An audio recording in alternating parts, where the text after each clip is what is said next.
Hello and welcome to Squib TV. Today we're going to be talking about the Chicago Bears.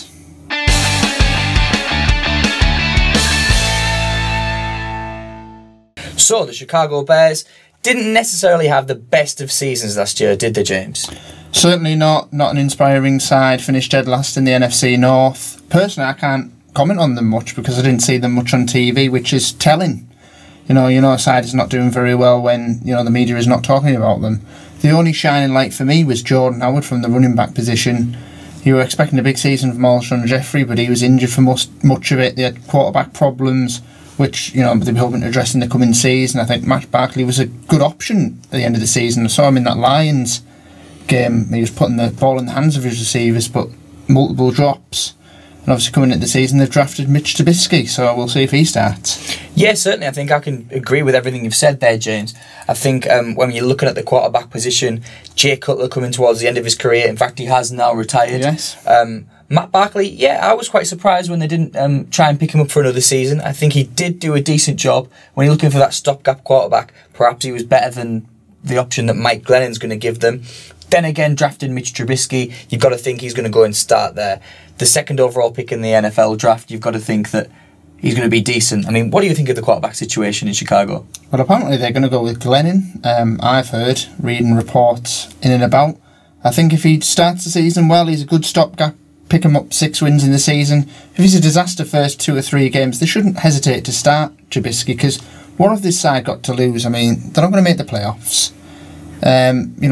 At least competing to not finish last in that division, because it's a really competitive division.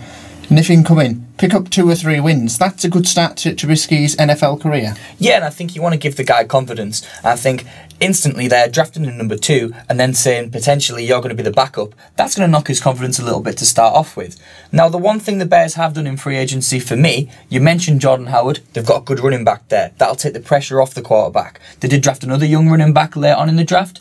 I can't actually quite remember his name. Sorry? A guy called Cohen. Hopefully he'll do a decent job, take a bit of pressure off Howard. They've got a couple of decent running backs there. And what they've also done is pick up some great wide receivers. Now, James will tell you an awful lot about the first guy they picked up, Marcus Wheaton. James? Yeah, well, Marcus Wheaton was at Pittsburgh, and for me he was a solid third option wide receiver, and what I think is personally the most talented wide receiver core in the league. He was better than Sammy Coates. He can be the second man there. For me, the first man is the other guy they've drafted, which is Kendall Wright. Yeah, Kendall Wright was drafted. Picked him up in free agency. Kendall Wright, he came from Tennessee. He was one of the Titans' best receivers last season, if not the best. Certainly surprised to see them let him go, although the Titans then went to pick up Eric Decker. But I think Kendall Wright in Chicago, he's certainly going to be the main man.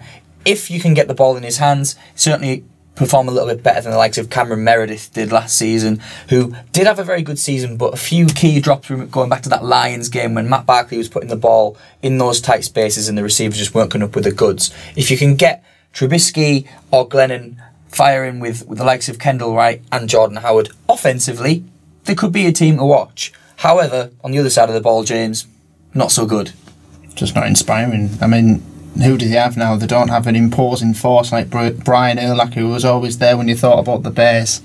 I mean, I don't even think I could name a single Bears defence. There's certainly not a team that have a strong defence, and for a franchise that prides itself on a strong defence, you've got to think the Super Bowl in '85 when they won off the back of their defence, and recently getting into the playoffs with the likes of, like James has mentioned, Brian Urlacher. I think the Bears, it's certainly a team that needs to sort out its defence. So anything else you want to add, James, on the Bears? I think for the Bears, this season is going to be a blank canvas. They can do whatever. There's no real risk. Nobody's expecting them to do anything. I mean, I think a lot of the NFL pundits may even think they might be 31st, 32nd in the league this season, certainly down there with maybe the likes of the Browns. So why not start Trubisky? Why not have Howard in there, in being a young building side who maybe picks up 6-7 wins, and that's a successful season for this side. And I mean, you've also got to think if they don't perform too well, they can also pick up in the draft early on next season. Yeah. So I think that's it for the Chicago Bears. If you're a Bears fan and you think anything differently to what me and James have said, or you've got your own opinions, please feel free to comment. Don't forget to subscribe. We are Squib TV. It's a touchdown.